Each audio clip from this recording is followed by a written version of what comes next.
Welcome to Context Window, your weekly look at the bleeding edge of AI coding tools. Let's see what's new. $60 billion. That's the staggering figure on the table for a software company whose primary product is a code editor. Not a rocket, not a satellite, but a sophisticated text editor. And it's coming from SpaceX. And that number, as astronomical as it sounds, is tied directly to SpaceX's own targeted $1.75 trillion IPO. The financial engineering at play here is as complex as the code itself. It raises an immediate question. Is a code editor really worth $60 billion to a company trying to colonize Mars? The market seems to think so, but the strategic implications go far beyond simple valuation. Indeed, the deal isn't just about software. It's about control over the very infrastructure of future AI development, a battleground increasingly defined by raw compute power. Before diving into the specifics of that audacious deal, the discussion will quickly scan the AI tooling landscape. OpenAI's Codex just crossed a significant user milestone, didn't it? It did. OpenAI announced Codex has surpassed 4 million weekly active users, adding 1 million new users in under 2 weeks. This incredible growth is paired with the launch of Codex Labs, an enterprise initiative collaborating with Accenture, PwC, and Infosys.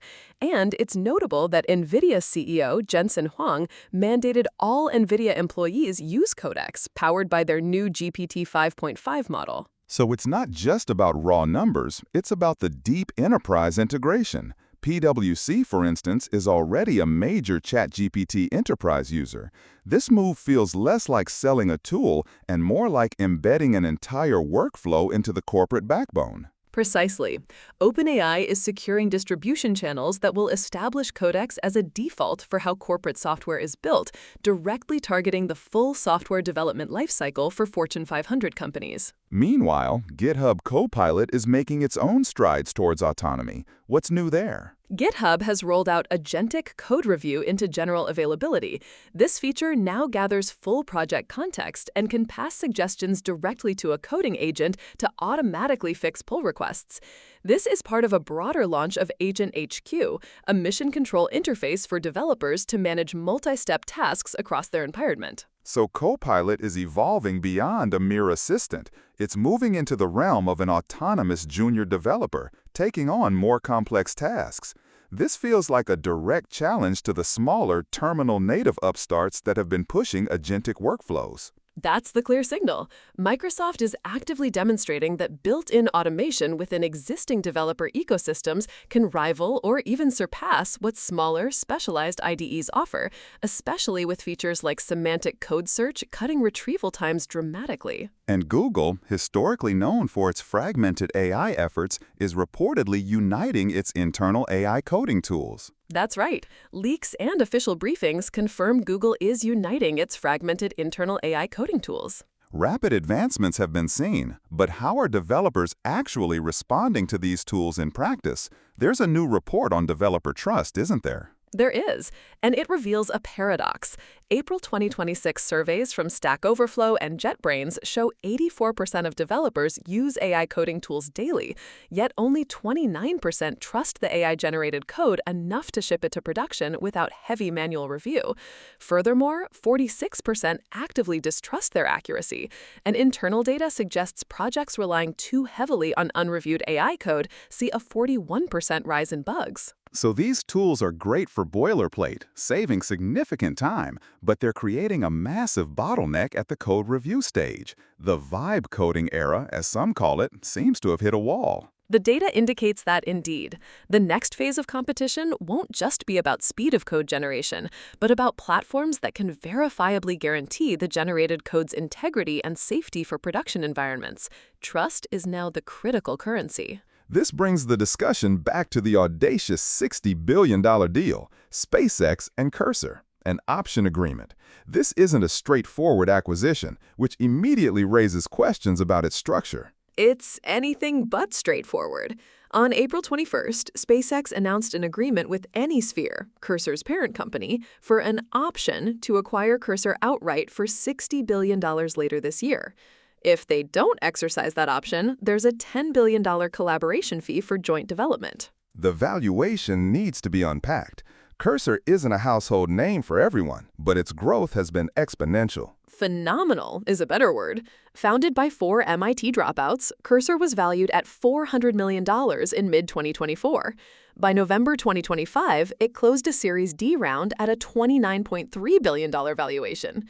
As of March 2026, it hit $2 billion in annualized recurring revenue, with year-over-year growth exceeding 9,900%.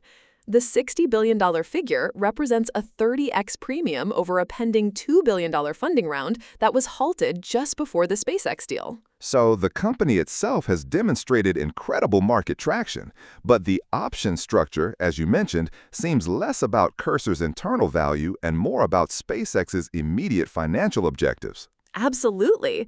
The option is a masterclass in financial engineering directly related to SpaceX's planned IPO.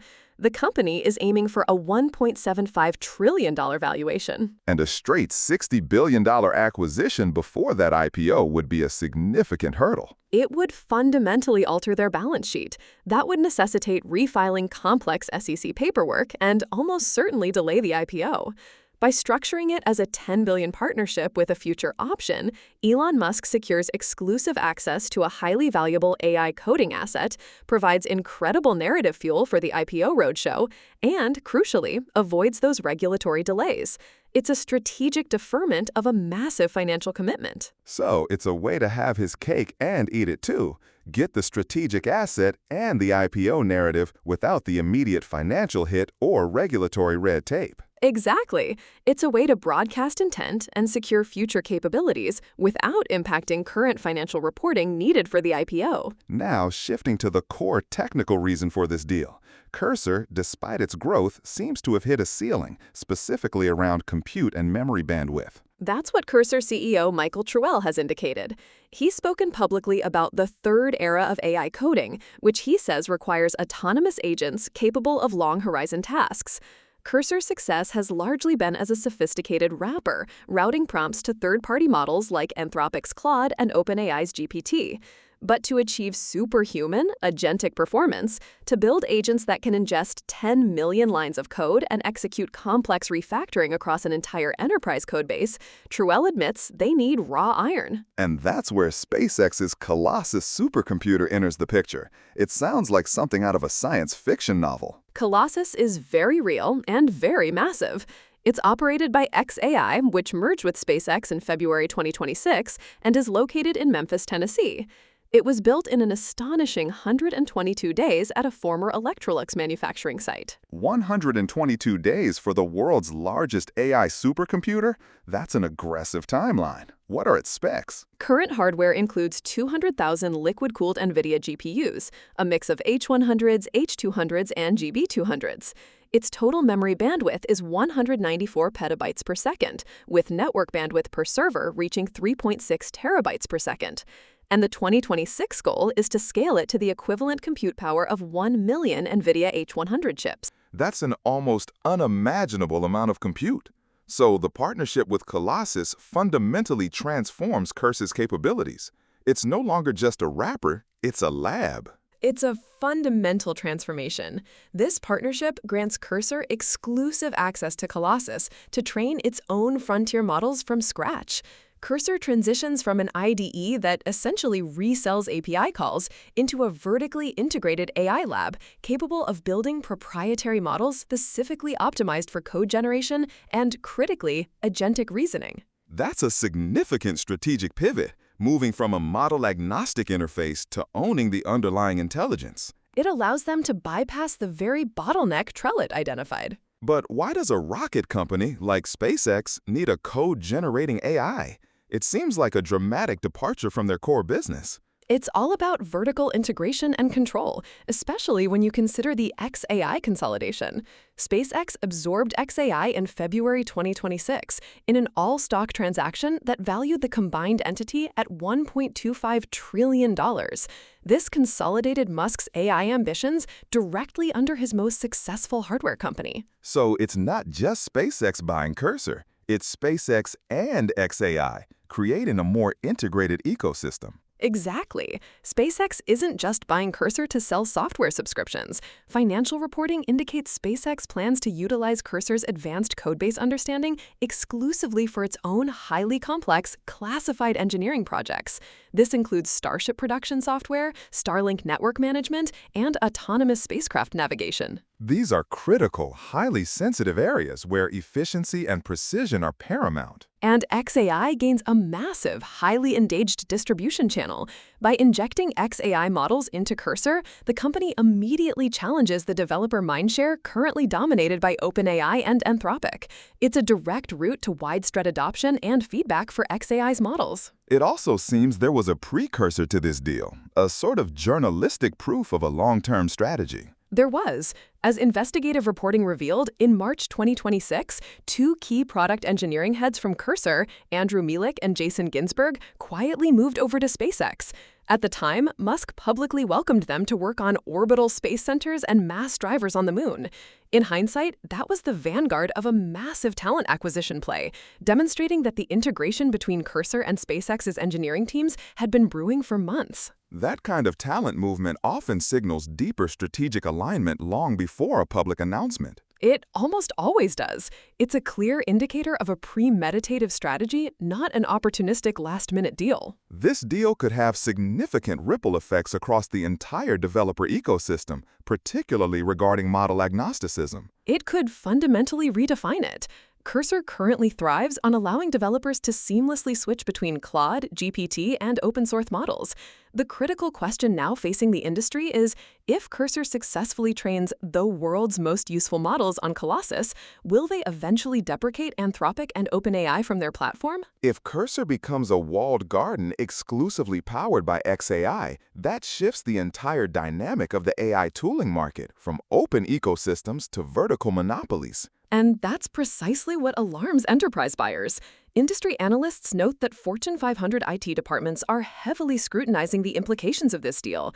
If a major bank or healthcare provider buys enterprise licenses for Cursor, they must now evaluate whether their proprietary code bases and data are being fed into the SpaceX XAI data ecosystem. The promise of model neutrality was a major selling point for Cursor to enterprises. Tying itself so closely to Elon Musk's corporate empire introduces entirely new layers of compliance, security, and vendor lock-in risks for those large customers. Those risks are significant and will be a major consideration for any enterprise looking at adopting Cursor moving forward. The transparency around data handling and model usage will be paramount. To summarize, what are the most critical takeaways from this unprecedented SpaceX Cursor deal? First, the deal starkly illustrates that compute is now the ultimate currency in AI. Cursor, with its impressive $2 billion ARR and nearly 10,000% growth, still felt compelled to align with SpaceX, proving that having the best UI isn't enough. Owning the physical infrastructure, like Colossus, is the new moat. Second, the $60 billion option versus a direct acquisition is a masterclass in financial engineering. It allowed SpaceX to secure a critical AI asset and bolster its tech valuation narrative without delaying its targeted $1.75 trillion public debut. Third, there's the looming question of model agnosticism. If Cursor transitions from a neutral wrapper to a vertically integrated lab powered by proprietary XAI models, it signals the potential end of the bring-your-own-model era in AI coding, fundamentally reshaping the market. And finally, enterprise skepticism is brewing. While developers love the speed of AI tools, the recent surveys show trust in production code is perilously low.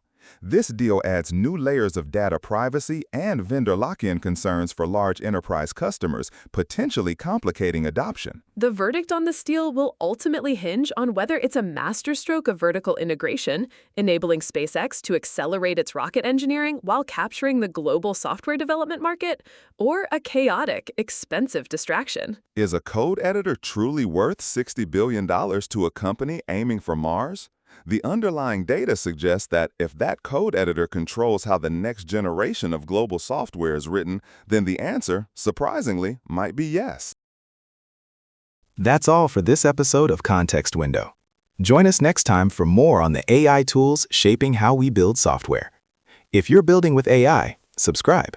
We cover what matters. Ship smarter, not harder.